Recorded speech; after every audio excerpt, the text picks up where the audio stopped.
Ok, en el video anterior me faltó aclarar un par de cosas que son importantes, al menos yo entiendo que son importantes porque hacen a la comprensión global de todo lo que va a ir pasando en el curso. Una de esas cosas está asociada justamente a que los medios para nosotros van a ser isótropos y homogéneos. Y esto se puede mencionar solo habiendo dicho anteriormente, habiendo estudiado anteriormente las relaciones constitutivas, ¿verdad?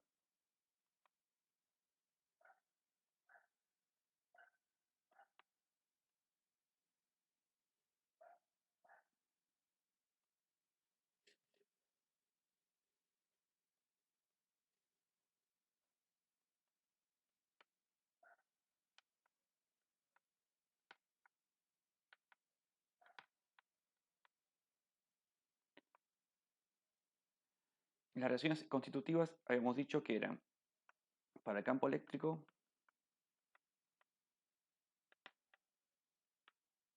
el vector D era igual a epsilon por E.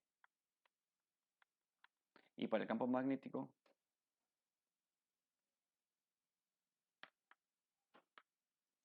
el vector B es igual a mu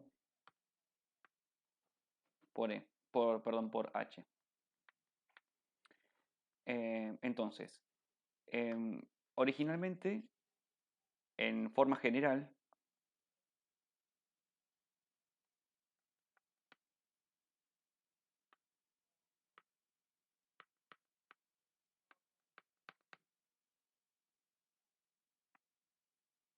epsilon y mu son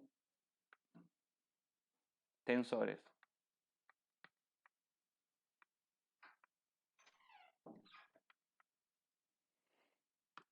¿Qué es un tensor? Bueno, nosotros los ingenieros electrónicos y en general, no sé cuál ingeniería podrá usar tensores, yo sé que nosotros no nos interesan los tensores. Es un elemento, un elemento matemático como puede ser un escalar, un vector, una matriz, que tiene ciertas propiedades que no nos importa a nosotros. Ustedes lo que tienen que saber es que en forma general, en esta teoría, epsilon y mu son tensores. Ahora, ¿qué significa esto? Bueno, consideremos un volumen.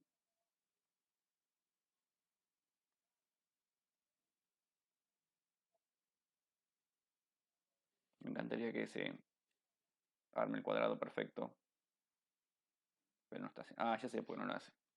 ¿Qué tipo? Vamos a ver si sale bien ahora. Salió casi bien, ¿verdad? Bueno, estoy intentando dibujar un prisma de un material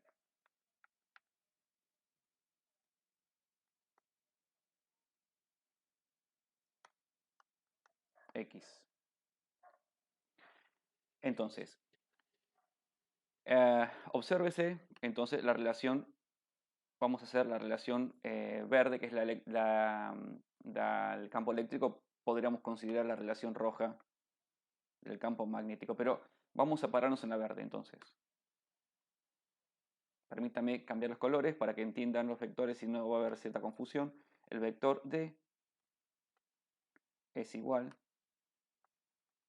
al epsilon, que lo voy a mantener de color naranja, por el campo eléctrico E, que lo voy a hacer en color eh, rojo. Entonces, si yo, por ejemplo, tengo en este punto el volumen, un campo eléctrico que apunta de esta manera,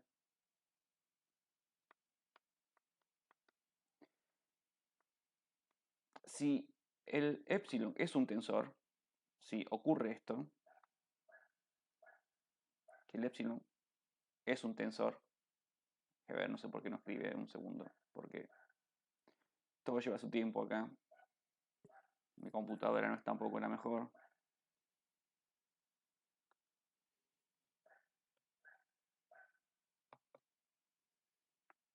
Bueno, ahí está, volvimos a la escritura.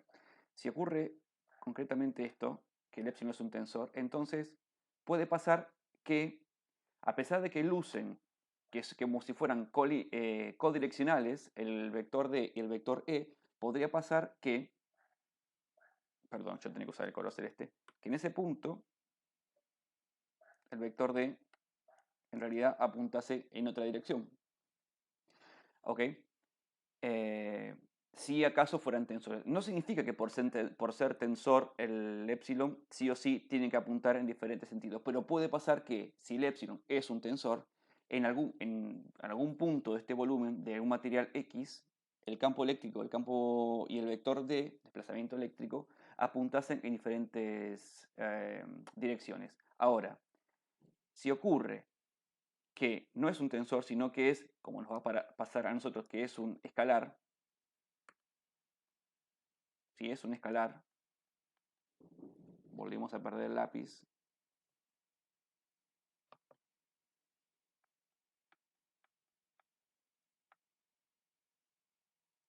Entonces, efectivamente, si es un escalar, el vector D tiene que apuntar en ese punto en la misma dirección que el vector E, lógicamente con sus respectivas unidades y con el módulo correspondiente, ¿verdad? Pero digamos esencialmente lo que significa que el épsilon sea un escalar y no un tensor es que sí o sí el campo eléctrico y el vector D van a ser dos vectores codireccionales. Ni siquiera va a ocurrir que cambie el sentido en que apunta el vector porque el épsilon va a ser un número positivo. Lo que va a pasar va a ser que cambien las unidades y que cambie el módulo, el tamaño del vector, pero no la dirección ni el sentido, ¿ok?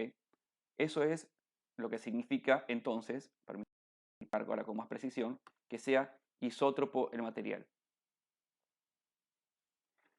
Ok, ahora resta estudiar, lo mismo ocurriría para el MU, ¿verdad? Respecto del campo del vector B y el campo magnético H. Ahora, em, la otra parte del cuento es qué lo hace a un material ser, permítanme cambiar el color, eh, homogéneo, es decir, la otra parte de este slide. Bien, entonces, si el material es homogéneo, significa que en todos los puntos del volumen, en tanto que no haya condiciones de contorno que degeneren lo que yo estoy diciendo, significa que en todos los puntos del volumen, el epsilon va a ser el mismo. Si el epsilon es constante en todo el volumen,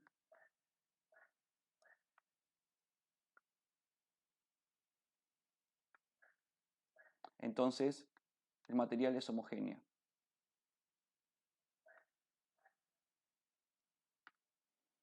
¿Está bien? Entonces significa que tal vez, por ejemplo, en este otro punto de por acá, el campo eléctrico ahí casualmente apunta para arriba o en medio oblicuo de esta forma. Este es el campo eléctrico, en ese punto. Pero como el epsilon ahí es el mismo que en el punto anterior, este sería el punto 1 y este es el punto 2, dentro del material. Entonces ahí el vector D va a también ser codireccional con el vector E, va a tener la misma diferencia de módulo, en tamaño de módulo, y naturalmente sus respectivas unidades, pero la relación proporcional entre... Acá pasó algo cuando escribí uno que me molesta una barbaridad, pero bueno, no tengo opción de resolverlo. La relación el cociente entre el módulo del vector D y el módulo del vector E en todos los puntos de volumen se mantiene constante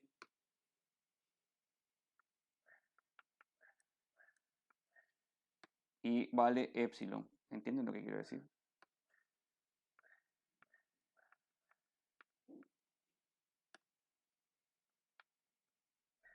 Y esto vale epsilon.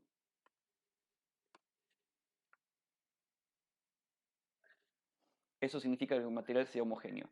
No significa que dentro del material el campo eléctrico y el vector D deban, en todos los puntos del volumen, deban apuntar siempre en la misma dirección, porque puede pasar que la línea de campo eléctrico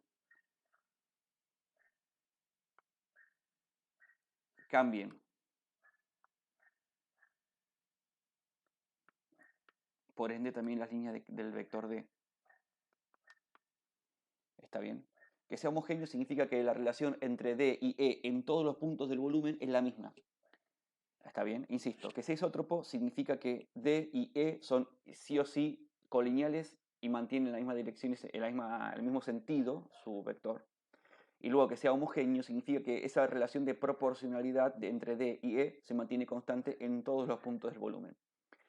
El mismo cuento vale, evidentemente, respecto de mu. Ahora bien, voy a recordar, y por último, y cierro esta parte, que la realidad es que para la teoría más amplia y completa del electromagnetismo, implica que epsilon y mu son elementos tensores, no son escalares constantes, ¿ok? Esto es importante. Bien, entonces, ahora voy a mencionar un teorema que es importantísimo en nuestro curso porque nos da una excusa, si ustedes quieren, para hacer algunos trabajos matemáticos que le dan coherencia y sentido a los desarrollos que vamos a ir haciendo. El teorema de Helmholtz dice, y lo voy a escribir, aunque parezca un dictado de primaria, que un campo vectorial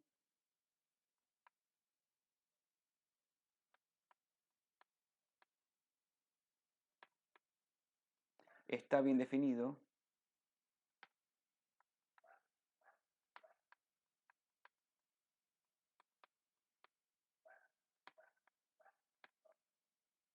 en tanto que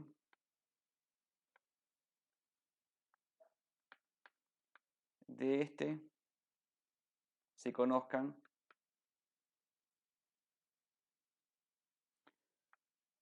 su rotor y su divergencia.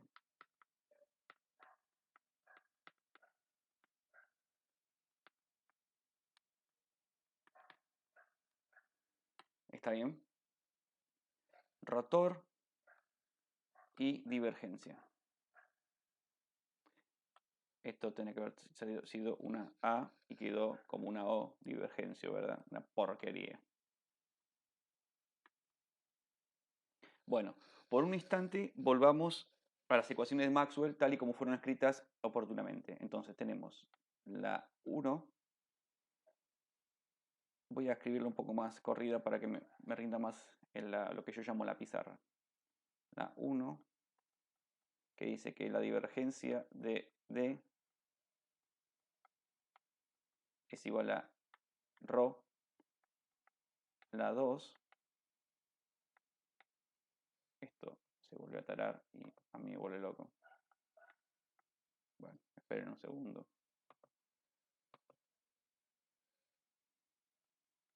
La 2, que dice que el rotor de campo eléctrico E es igual a menos la derivada respecto del tiempo del vector B. La 3, que dice que la divergencia del vector B es igual a 0 escalar. Y la 4, que dice que el rotor del campo magnético H es igual a J más dd a dt. ¿Está bien? Entonces, vamos a contar un vector que también está acá abajo, ¿verdad? De ese vector D conozco su divergencia. Por lo pronto, la tengo acá. ¿Sí? Bueno, después tengo el vector E, del cual conozco su rotor. Y no está en ningún otro lado. El vector B, que si bien está acá, en este caso no me importa, lo tengo por acá. De B conozco su divergencia. Y por último, en celeste, H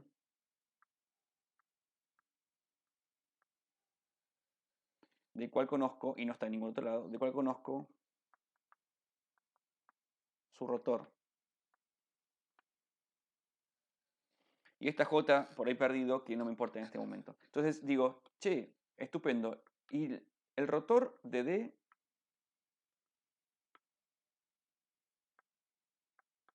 o la divergencia de E o el rotor de B y naturalmente o la divergencia de H, es decir, el campo magnético, ¿qué hago con eso? ¿Entienden lo que digo? Da la impresión de que no estuvieran bien definidos. Bueno, se podrán imaginar por dónde va todo este verso, porque el espíritu es, casualmente, y para eso existen también, hacer uso, buen uso, de las relaciones constitutivas. ¿Entienden? Entonces, hasta acá esa información no la tenemos, entonces aprovechamos las relaciones constitutivas,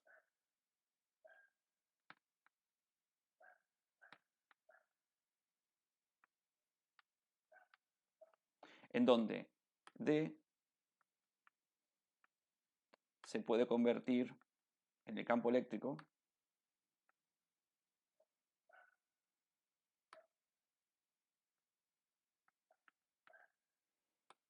y haciendo el mismo truco o un truco parecido, el vector B se puede convertir usando la relación constitutiva. Bueno, perdónenme, yo no sé por qué pasan estas cosas. En fin, a ver un segundo. Ah, bien, entonces tuve un pequeño problema de edición.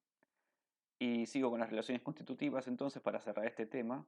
Entonces al vector de inducción magnética lo puedo reemplazar por el campo magnético H de color azul. Entonces, ahora sí, esta expresión se convierte de esta manera.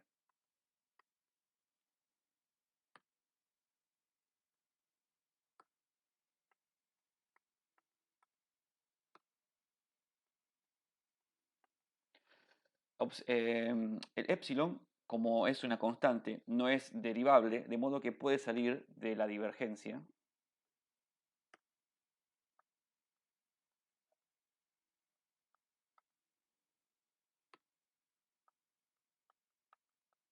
¿Está bien? Por ende, voy a hacerlo en color azul, en negro, que va a quedar que la divergencia del vector E es igual a ρ sobre epsilon. Entonces, ahora sí, en color rojo, en color rojo, como indicásemos al principio, respecto al rotor, tenemos el rotor del campo eléctrico, ¿está bien? Y ahora en verde, como indicamos al principio de todo este cuento, la divergencia del campo eléctrico. Se podrán imaginar que yo podría haber optado por reemplazar al vector E por el vector D, pero no va a ser lo más normal en el curso, así que hice lo que se estila. Y entonces ahora también se puede también hacer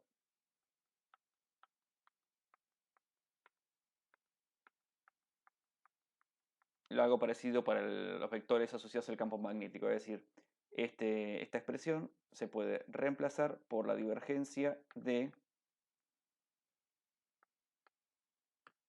mu, eso tiene que haber sido naranja,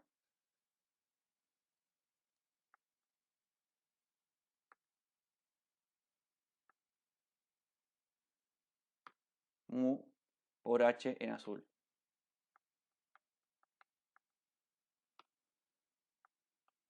También se puede sacar el mu de dentro de la divergencia porque el mu no es una constante. Entonces, esto termina quedando la divergencia de H es igual a 0. Entonces tenemos la divergencia de H, ahora en verde, y tenemos el rotor de H por acá en rojo. De modo que tenemos a los campos vectoriales E del campo eléctrico y H del campo magnético perfectamente definidos porque conocemos de ellos su rotor y su divergencia.